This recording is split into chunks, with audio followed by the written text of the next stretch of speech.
Greetings, citizens of the world. We are anonymous.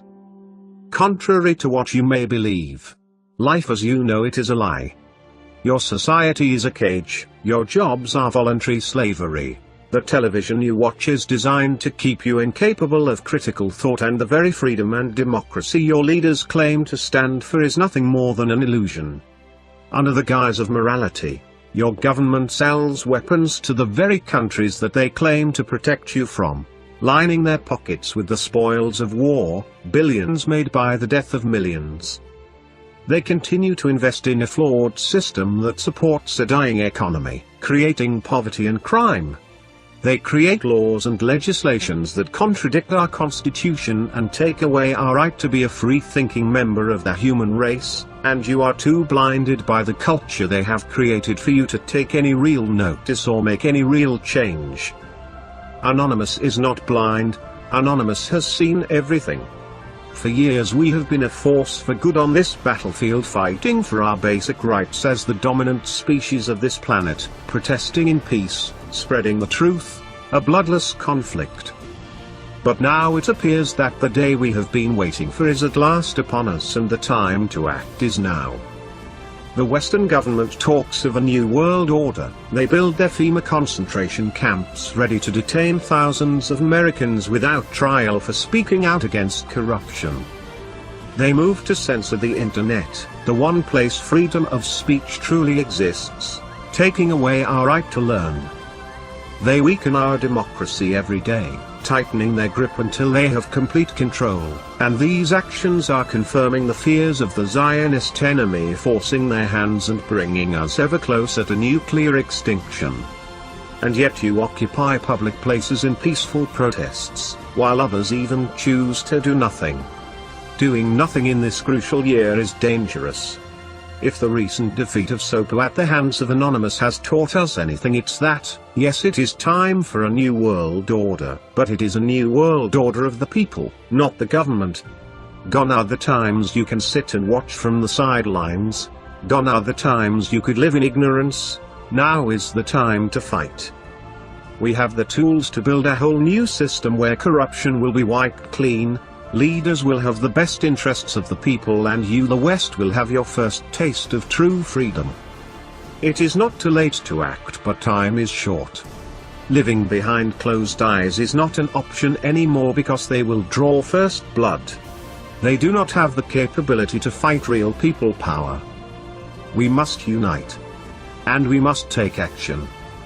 There will be a time and a place where every Anonymous will be called upon to destroy this cancer that exists in our leadership, and when that day comes, we will show them that we are truly legion. If you cannot fight, use your critical thought. This is what they desperately want to take from you. Do not let them. Do not accept conventional thought, question everything, and most importantly, spread this message. We have a genuine chance of change, but every free man, woman, and child must stand united and declare, I am a human being. And you cannot take my right to be free. And to those who would silence our voices, Anonymous knows who and what you are. Anonymous has always known. Anonymous is not so easily brainwashed by television and celebrities, and we will be there when you fall. When you are finally exposed for the monsters you really are, we will be there. When the people you tried to control storm your buildings and drag their dictators through the streets, we will be there. When generations of secret scheming, planning and conspiring are burned to ash and buried, we will be there. When you realize you have failed, we will be there. You are no match for us. You never were. There are more of us than you know. There are more of us than anyone knows. And every day our numbers grow stronger. We are Anonymous. We are legion. We can forgive, though we shall never forget. What it is basically is a roadmap to totalitarian global government, and they don't even really bother to hide it that much anymore. The slogans, transforming our world, and nobody's going to be left behind, and they emphasize this over and over again. Nobody is going to be left behind. You cannot run to the woods. There's no escaping this, right? So if you think I'm going to build a bunker and I'm going to save a lot of food, that's not going to work. Nobody is going to be left behind. But the end goal really is very simply a totalitarian world system. They call it the New World Order a lot. If you listen to their speeches, George Bush in 1991 went on TV, said the purpose of me invading Iraq under the UN is to create a new world order. And he told us what the New World Order was, right? It's a world where the UN peacekeeping forces can implement the vision of the UN's founders, who we went over at the beginning, right? Stalin, Alger Hiss, these types of people. Why would we want UN peacekeeping forces implementing this totalitarian vision? Well, I don't know, ask George Bush. So the strategy they've given us this too is divide the world up into these regional governments, and no country will be allowed to be left out of these things. That's why they freaked out about the Brexit, right? And they're doing everything they can to prevent the British from actually leaving the European Union. Then they'll have to stick them in another regional government. They want a global currency, they want a global education system, et cetera, et cetera. And here's what Henry Kissinger told us. I call him Henry New World Order Kissinger. He released a book in 2014, World Order. And whenever you hear world order, you can just substitute the word order for government and you get a picture of what they're talking about. And he says, the contemporary quest for world order will require a coherent strategy to establish a concept of order within the various regions and then to relate these regional orders to one another. Even Sarah Palin, love her or hate her, whatever, but she's, important figure in our political debate. And she says it's time to get out of this UN, right? The one world government apocalyptic stuff, and it's good that the British decided to leave, and America can learn an encouraging lesson. It's time to dissolve the political bands that connect us to the agendas not in our best interest. May UN shackles be next on the chopping block. So as for solutions, I always tell people we need to pray, right? God, actually, we're going to need his help for this. And the Bible tells us that too, right? If my people shall humble themselves and pray, he will heal our land, right? He tells us that, and that's a promise, and God keeps his promises. We need to educate ourselves, and we need to educate others. We need to educate our children and protect them from being dumbed down with these agendas. We need to not be misled by people who say it's the Jews or it's the Mormons or the Catholics or all this kind of hate. That doesn't accomplish anything. It's useless. It's counterproductive. It goes nowhere. Wars are raging, and civil strife and conflict are raging across a swath of nearly 10,000 kilometers now, from the Sahel of Africa into Central Asia.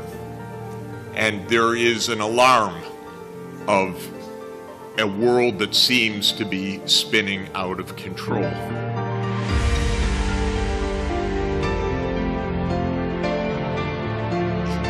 And the one thing you learn as a UN official is there are a lot of countries in the UN, and they're all facing problems. Every place I go is in the midst of environmental stress. And sometimes it's shocking, a kind that you don't even realize, or that I don't realize. A few weeks ago, I was in Tehran and looked out the window, and it was completely gray in the middle of the day, and it looked like a Beijing afternoon to me. That's not chemical haze, that's sand. I'd never seen a sandstorm that way. But because of the drying of the surface throughout the Middle East, there's a massive amount of dust and sandstorms now that are basically destroying the land, the crops. The hour is drawing close where Donald J. Trump will be the president-elect of the United States. As the night wore on and one result after another seemed to go to the Republicans, the feeling here of having a celebration or a party in Manhattan began to evaporate. People began to leave even before the final result. This criminal government cartel doesn't recognize borders, but believes in global governance, unlimited immigration, and rule by corporations. It also believes in no borders. Just come on, folks, come on in. Speaking in secret to a foreign bank, again, just revealed, Hillary Clinton said, "My dream is a hemispheric common market with open trade and open borders." Well, there go the rest of your businesses, and there goes your country, folks. She doesn't say that. Behind closed doors, when she thought no one was listening, she pledged to dissolve the borders of the United States of America. No borders. You don't have borders, we don't have a country. WikiLeaks has given us a window into the secret corridors of government power, where we see a former Secretary of State announcing her desire to end forever the American independence that our founders gave to us and wanted us to have. American soldiers have fought and died to win and keep America's freedom. And now Hillary Clinton wants to surrender that freedom to these open borders, open trade, and a world government. And by the way, we want a government for the United States. We're very happy with it. We're very happy with it.